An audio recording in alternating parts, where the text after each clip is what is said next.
All right, so this one comes out a couple days afterwards to give you an opportunity to give it a shot. So let's see what's going on with this problem. The child is standing still, not moving, and flying a kite. How fun. The kite remains 30 feet above the child's hands. So that means your y value is always 30. Just when you're drawing this thing out, remains, stays, doesn't change. We don't have to trip about that. 30 feet above the child's hands while flying parallel to the ground at a rate of 10 feet per second. When the kite is 50 feet away from the child, that's how long the string is, in case there's any ambiguity here. How fast is the kite string leaving the child's hands? So let's make ourselves a picture. Of course, I'm going to have one already kind of made up. And here we go. We got our child down here, hanging out right there, flying the kite. Kite's up in the air. Now that height's always 30. That's not going to change. That's going to stay there, and the kite is just going to move parallel to the ground. There we go. And that dx dt, how fast is the rate of change above? Is flying parallel to the ground at 10 feet per second. Okay. 10 feet per second. Let's write that in. 10 feet per second. So we know that value. We know how our x value is going to be changing.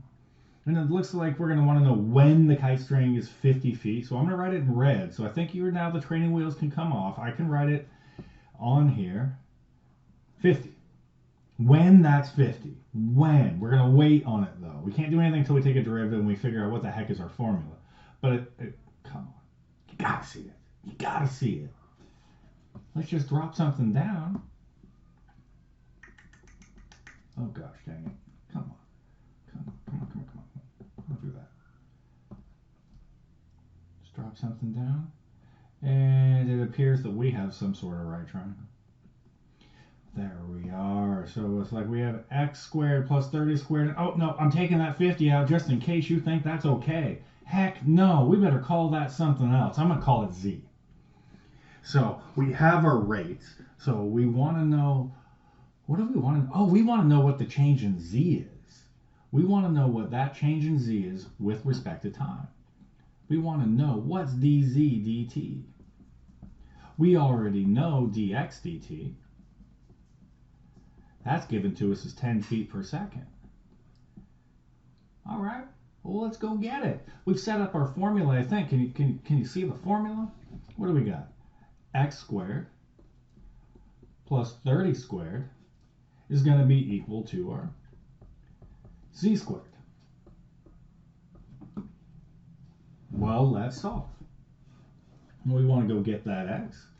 So we're going to get x squared. Oh, come on. We're taking a derivative, right? So let's go take that derivative. We're going to get 2x dx dt plus, that's just a number, plus absolutely frickin' nothing.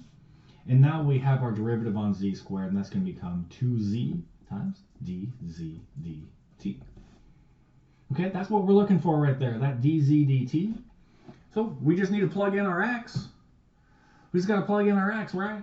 We just go get that. We'll just go find our x. We're writing it. We're like, all right, so it's 2 times our x times our dx dt. We got our dx dt. That's 10.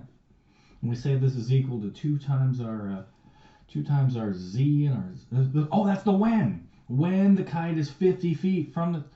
There's that 50 times our dz dt. The issue we have here is, well, we don't have x. So I kind of jumped right over that. We don't have x. But we could go back to our triangle. And we know the when. We know it's when it's 50. So all we got to do is go solve, figure out what the heck is that x. X squared plus 30 squared equals 50 squared. That's a 3, 4, 5, oops, not 3, 4, 5, 30, 40, 50 triangle. And if you recognize that, you could jump some steps.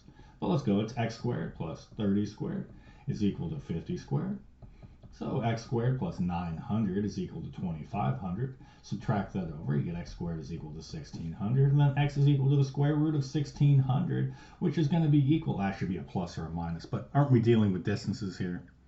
Everything's positive. It's all good. So we don't need the minus, and we find out that x is equal to 40 feet. So we can take it and plug it back in. So what do we got? 2 times 40, that's going to be 80. 80 times 10, that's got to be 800. And that's equal to 2 times 50. That's 100 times our dz dt. let's divide it out, and it looks like dz dt, it must be equal to 8. Yep, just 8, right? Just 8. Anything wrong with just 8? Yeah, I think there might be something wrong with 8. Maybe 8 feet per second. And that's a little bit better of an answer.